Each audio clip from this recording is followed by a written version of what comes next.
আসসালামু আলাইকুম রহমতুল্লাহ।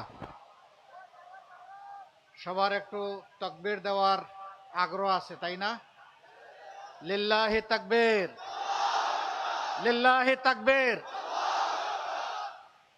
আলহামদুলিল্লাহ, আলহামদুলিল্লাহ রাব্বিল আলামিন, ওয়াসসালাতু ওয়াসসালামু আলা রাসূলিহিল কারীম ওয়া আলা আলিহি ওয়া সাহবিহি ওয়া আহলি বাইতি আজমাইন। আসন্ন নির্বাচনকে সামনে রেখে ঢাকা ১ আসনের জামাত মনোনীত এবং ১১ দল সমর্থিত সংসদ সদস্য পদপ্রার্থী আমার একান্ত স্নেহের বিশিষ্ট আইনজীবী ব্যারিস্টার নজরুল ইসলামের সমর্থনে নির্বাচনী জনসভার সম্মানিত সভাপতি, সভামঞ্চে বসা ১১ দলের সম্মানিত নেতৃবৃন্দ, এলাকার বিশিষ্ট ব্যক্তিবর্গ, যুব নেতাবৃন্দ, শহীদ পরিবারের সদস্যবৃন্দ, জুলাই যোদ্ধাবৃন্দ, প্রিয় দুহার নবাবগঞ্জবাসী এবং সাংবাদিক বন্ধুগণ, আমাদের সাথে আরও রয়েছেন শৃঙ্খলার দায়িত্বে নিয়োজিত রাষ্ট্রের বিভিন্ন বাহিনীর সম্মানিত সদস্যবৃন্দ। আজকে নির্বাচনী প্রচারণার শেষ দিন বা শেষ রাত বলতে পারেন, এবং আনুষ্ঠানিক প্রচারণায় সব কিছু মাড়িয়ে গুটিয়ে আজ আমি সর্বশেষ জনসভায় আপনাদের সামনে এখানে এসে হাজির হয়েছি। আপনারা বুঝতেই পারছেন যে আমি এখানকার প্রার্থীকে কতটুকু ভালোবাসি। এ জায়গায় আসতে আমার ২.৫ ঘন্টা সময় লেগেছে, আবার যাওয়ার সময় আশা করি ২-২.৫ ঘন্টা লাগবে, কিন্তু এই সময়টা আমি আমার নিজের জন্য কর্তব্য বলে মনে করেছি। জিজ্ঞেস করবেন কেন? উত্তর খুবই সিম্পল। তিনি বিলাতের মাটিতে বিলাসবহুল জীবনযাপন করতে পারতেন, সেখানকার একজন সুনামধন্য আইনজীবী তিনি, তার যথারীতি সেখানে প্র্যাকটিস ছিল, কিন্তু আমরা দেশের প্রয়োজনে তাকে বলেছি, তুমি এই মাটির সন্তান, এই মাটি তোমাকে চাই, তোমাকে আমার প্রয়োজন, তোমাকে আসতে হবে।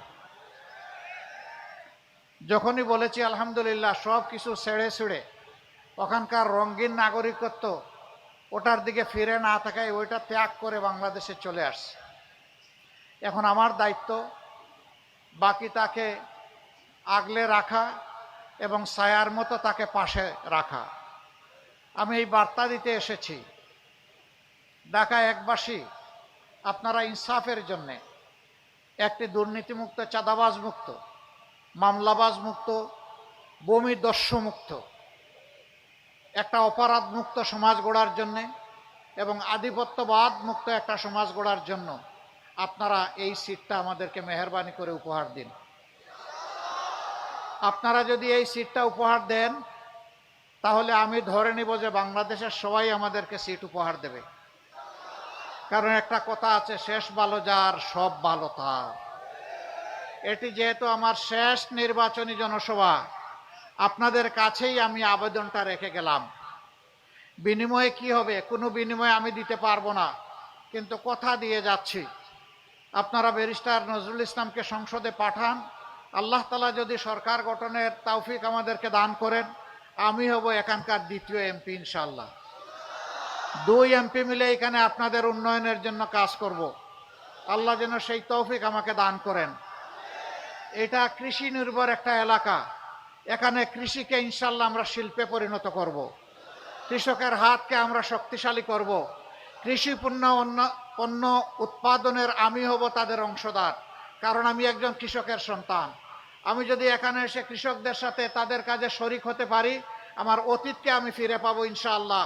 এবং আমি কথা দিয়ে যাচ্ছি যে কৃষকদেরকে সম্মানিত করা হবে তাদের উৎপাদনে, তাদের ন্যায্য বিক্রি মূল্য পাওয়ার ক্ষেত্রে, এমনকি প্রয়োজনে কৃষি পণ্য উৎপাদন হওয়ার পর সেটা সংরক্ষণেরও আমরা ব্যবস্থা এখানে গড়ে তুলব ইনশাআল্লাহ, যাতে কৃষি একটা শিল্পে পরিণত হয়। পুরোনো ধাঁচের কৃষি থেকে বের করে এনে আপনাদের হাতে আমরা আধুনিক প্রযুক্তি ইনশাআল্লাহ তুলে দেব। তাতে উৎপাদন হবে বেশি, খরচ পড়বে কম, কৃষকরা হবেন লাভবান, ভোক্তারাও হবে লাভবান, আমাদের দেশ হবে খাদ্য স্বয়ংসম্পূর্ণ। আমরা আমাদের দেশকে সেভাবেই গড়ে তুলতে চাই। এখানে আমরা জানি বহুবিধ সমস্যা আছে, বিশেষ করে নিরীহ মানুষের উপর কিছু কালো চিল মাঝে মাঝে জাপটা মারে। আমরা কথা দিচ্ছি কোনো রক্তচক্ষু আমরা পরোয়া করি না, আর কোনো চিলের নখরও আমরা দেখতে চাই না। যদি আল্লাহ তাআলা আমাদেরকে সরকার গঠনের সুযোগ দেন, সবগুলা চিলের নখর আমরা কেটে দেব ইনশাআল্লাহ। এই এলাকায় কেউ আর চাঁদাবাজি, ভূমি দখল, দস্যুতা করার দুঃসাহস দেখাবে না ইনশাআল্লাহ তাআলা আজিম। সম্মানিত ভাই ও বোনেরা, সামাজিক নিরাপত্তার বড় অভাব। শিশুটি যখন স্কুলে যায়, মায়ের বুক তখন দুরু দুরু করে কাঁপে। আমার সন্তান নিরাপদে ফিরবে তো? যখন আমাদের মেয়েটি বিশ্ববিদ্যালয়ে কলেজে যায়, দুরু দুরু বুক কাঁপে। মা যখন কাজের সন্ধানে বের হন, তার হার্ট কাঁপতে থাকে। কেন? কিছু দস্যুর কারণে, সমাজের কিছু দুশ্মনের কারণে, কিছু দুষ্ট লোকের কারণে। আমরা ইনশাআল্লাহ জাতি, ধর্ম, বর্ণ নির্বিশেষে আমাদের নারী জাতির জন্য বিশেষ করে এমন একটি দেশ আমরা গড়তে চাই, যেখানে আমাদের নারী জাতির কোনো একজন সদস্যার দিকে কোনো দুর্বৃত্ত লাল চোখ দিকে তাকানোর কোনো দুঃসাহস দেখাবে না। মায়েরা পূর্ণ নিরাপত্তা অনুভব করবেন তাদের গৃহে, চলাচলে, কর্মস্থলে। আমরা এই বাংলাদেশে শুধু মুসলমানরা বসবাস করি না, মুসলমানরা সংখ্যাগরিষ্ঠ, কিন্তু এখানে আমাদের হিন্দু ভাই বোনেরা আছেন, বৌদ্ধ ভাই বোনেরা আছেন, খ্রিস্টান ভাই বোনেরা আছেন। আমরা মিলেমিশে এই দেশটাকে একটা ফুলের বাগান হিসাবে গড়ে তুলব ইনশাআল্লাহ। আমরা ধর্মের ভিত্তিতে আর কোনো বিভাজন কাউকে করতে দেব না। যারা অতীতে এই বিভাজন করেছে তারাই অন্যদের সবচেয়ে বেশি সর্বনাশ করেছে। আমরা এই গণদুশ্মনদেরকে রুখে দেব। আমরা সবাই মিলেমিশে সৌহার্দ্য, সম্প্রীতি, ভ্রাতৃত্বের ভিতরে ইনশাআল্লাহ একটা ঐক্যবদ্ধ বাংলাদেশ গড়ে তুলতে চাই।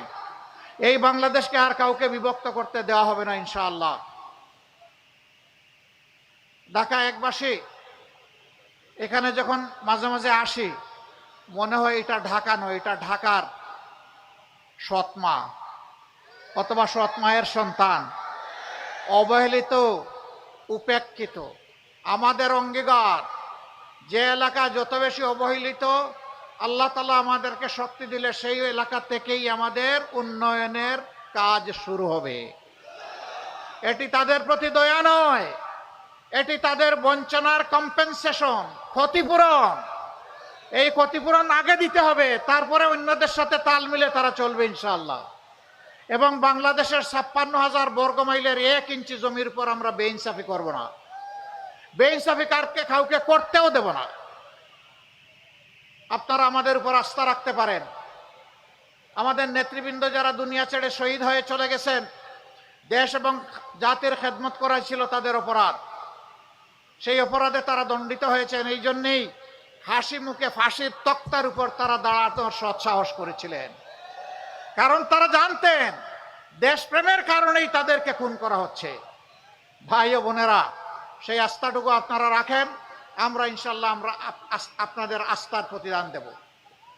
সাংবাদিক বন্ধুরা এখানে এসেছেন, আজকের এই শেষ জনসভা থেকে আমি জাতির কাছে আহ্বান জানাতে চাই, আমাদের যুব সমাজ, তরুণ সমাজ, আমাদের নারী সমাজ, আমাদের কৃষক, শ্রমিক, মুঠে মাঝি, মজুর, মেহনতি জনতা, ব্যবসায়ী, সকল পেশার শ্রেণীর মানুষ এখন একটা পরিবর্তন চাচ্ছে। পুরোনো বন্দোবস্তের ওই রাজনীতি আর পছন্দ করে না। বিশেষ করে জুলাই যোদ্ধারা পুরানো রাজনীতিকে টিকিয়ে রাখার জন্য, জীবন দেওয়ার জন্য তারা যুদ্ধ করে নাই, তারা করেছে ওই রাজনীতির কবর রচনা করার জন্যে। আমরা প্রতিজ্ঞাবদ্ধ, আমরা আমাদের জুলাইয়ের সেই সমস্ত শহীদ এবং যোদ্ধাদের আকাঙ্ক্ষা পূরণ করব ইনশাআল্লাহ। আমরা ইনসাফের বাংলাদেশ, বৈষম্যহীন বাংলাদেশ, দুর্নীতিমুক্ত বাংলাদেশ, চাঁদাবাজ মুক্ত বাংলাদেশ, দখলবাজ মুক্ত বাংলাদেশ, আধিপত্যবাদ মুক্ত বাংলাদেশ এবং মানবিক বাংলাদেশ ইনশাআল্লাহ আমরা 18 কোটি মানুষকে উপহার দেব। আজকে আবারও আমি একদম স্পষ্টভাবে বলে যাচ্ছি, আমি জামাতে ইসলামের বিজয় চাই না, আমি 18 কোটি মানুষের বিজয় চাই। 18 কোটি মানুষের সরকার চাই, কোন পরিবার, গোষ্ঠী, কোন দলের সরকার চাই না। এ সরকার হবে জনতার সরকার। এই জন্য আমরা আমাদের নির্বাচনী ইশতেহার তৈরি করেছি জনতার মতামত নিয়ে। সেই মতামতের প্রতিফলন হবে ইনশাআল্লাহ। যুবক বন্ধুগণ, তোমাদের প্রতি আমাদের অনুরোধ, আমরা তোমাদেরকে কোনো বেকার ভাতা দিতে পারবো না। আমরা তোমাদের প্রত্যেকের হাতকে দেশ গড়ার কারিগরের হাত বানাতে চাই। তোমাদের হাতে আমরা এই দেশের চাবি তুলে দিতে চাই।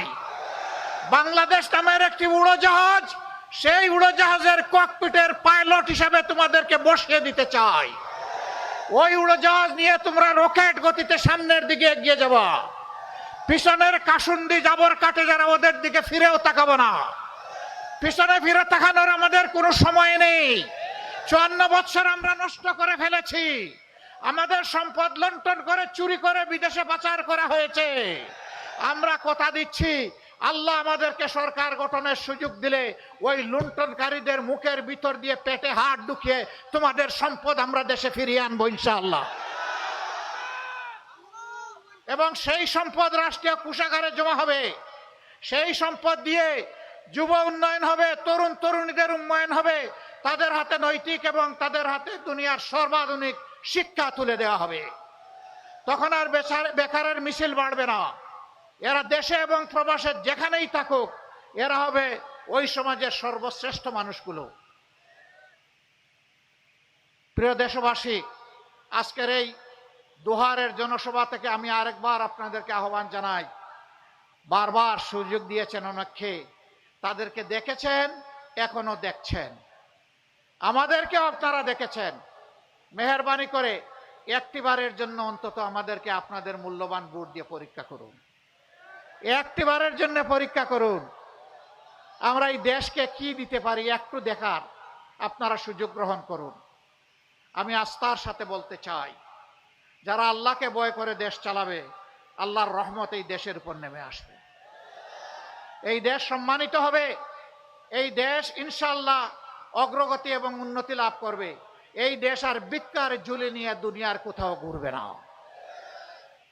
দুনিয়ার দরবারে ইনশাআল্লাহ মাথা উঁচু করে দাঁড়াবে। তরুণরা, যুবক যুবতীরা তৈরি হয়ে যাও। এই দেশের চাবি আমরা প্রস্তুত করছি তোমাদের হাতে তুলে দেওয়ার জন্য। যুবকরা কি রেডি? যুবক যারা হাত তুলেন, আবার হাত তুলেন, ভালো করে হাত তুলেন। প্রস্তুত দেশের দায়িত্ব নেওয়ার জন্য? ইনশাআল্লাহ আমরা দেওয়ার জন্য প্রস্তুত। আমরা তারুণ্যের বাংলাদেশ গড়তে চাই। আমরা নতুন বাংলাদেশ গড়তে চাই। আমরা পরিবর্তনের পক্ষে স্লোগান দিতে চাই। আমরা সাফ জানিয়ে দিতে চাই, আমরা ভাঙবো কিন্তু মদ খাবো না। আমরা আর কোনো আধিপত্যবাদ মেনে নেব না। আমি পরিষ্কার বলে দিচ্ছি, বিভিন্ন ধর্মীয় সম্প্রদায়ের ভাই বোনদের উপর যারা অতীতে অত্যাচার করেছেন, তাদের দিন শেষ। এদিন আর ফিরে আসবে না। আমাদের এই ভাই বোনকে আমরা বুকে রেখে, বুকে ধারণ করে বাংলাদেশ গড়বো ইনশাআল্লাহ। সবাই ভালো থাকবেন, আমাদের জন্য দোয়া করবেন। আমরা কোনো অলিক ওয়াদা কাউকে দেই নাই, মিথ্যা দুকাবাজের ওয়াদা দেই নাই, যা পারবো না সেই রঙিন স্বপ্ন আমরা দেখাই নাই। যা বাস্তব তাই আমরা বলার চেষ্টা করেছি। আমি কৃতজ্ঞতা আদায় করতে চাই বিশেষভাবে যারা প্রবাসে অবস্থান করছেন। তারা দুইভাবে আমাদেরকে দারুণভাবে সহযোগিতা করছেন, তাদের রিমিটেন্স দিয়ে। আর বিশেষ করে জুলাই বিপ্লবে জীবনের মায়া, চাকরির মায়া ত্যাগ করে তারা প্রবাসের সর্বত্র সংগ্রামী এবং বিপ্লবী ভূমিকা পালন করেছেন। জাতি তাদের কাছে ঋণী। যেদিন প্রবাসীরা আওয়াজ দিয়েছিল আজকে থেকে আমাদের রিমিটেন্স স্টপ, সেই দিনই কিন্তু হাসিনার মস্তক অর্ধেক ভেঙ্গে খান খান হয়ে গিয়েছে। প্রবাসী বন্ধুগণ, কথা দিচ্ছি, গালবরা বলি নয়, সম্মানের তাজ হিসাবে আপনাদেরকে আমরা মাথায় উঠাবো ইনশাআল্লাহ। বিদেশেও থাকবেন সম্মানে, দেশে যখন ফিরবেন তখনও সেই সম্মান আপনাদেরকে দেয়া হবে। আমরা জানি সিন্ডিকেট আপনাদেরকে কি কষ্ট দেয়। বিদেশে যেতে হলে অন্য দেশ যেখানে 10 টাকায় যায়, এখানে আপনাদের 50 টাকা পে করতে হয়। বিমান ভাড়া অন্য দেশের যেখানে 1 টাকা, এখানে আপনাদেরকে 3 টাকা দিতে হয়। আমরা সব সিন্ডিকেট ভেঙে তস তস করে দেব। যার যার অধিকার তাদের হাতে তুলে দেব। কোনো কারণে কোনো ভাই কিংবা বোন বিদেশের মাটিতে প্রবাস জীবনে যদি ইন্তেকাল করেন, তার লাশ নিয়ে আর ঠেলাঠেলি হবে না।